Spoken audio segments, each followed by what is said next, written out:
folks, join me for a little summary mid-project. Look at it all, isn't it beautiful laid out like this?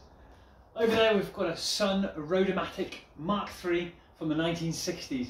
It's been placed on a trailer, reinforced for its mobile application, and we've got steel top plates to support checker plate, as well as a new method of strapping a car down.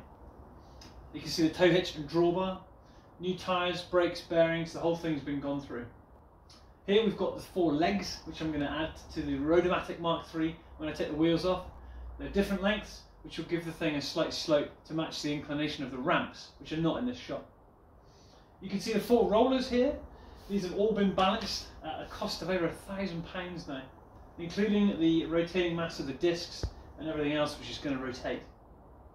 Over there you can see our new coils, 8 brand new coils, all freshly wound to a new specification, which means I can use them off a normal domestic socket.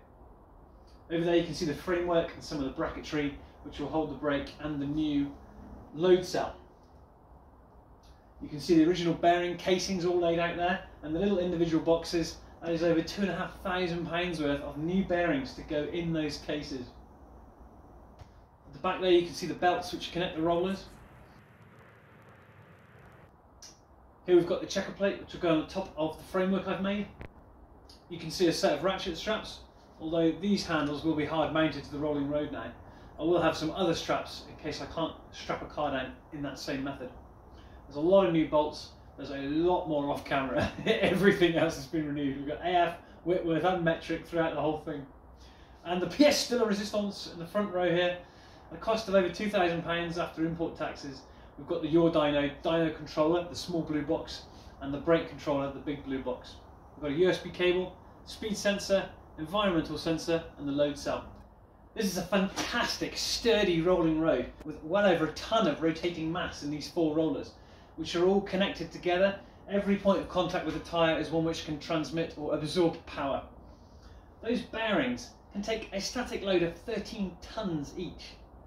That's ridiculously over-engineered.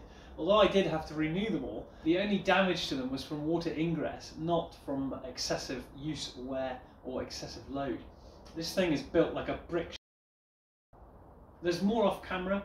There's a few ramps I've got to do and a few other bits and pieces, maybe a cabinet to house the electronics.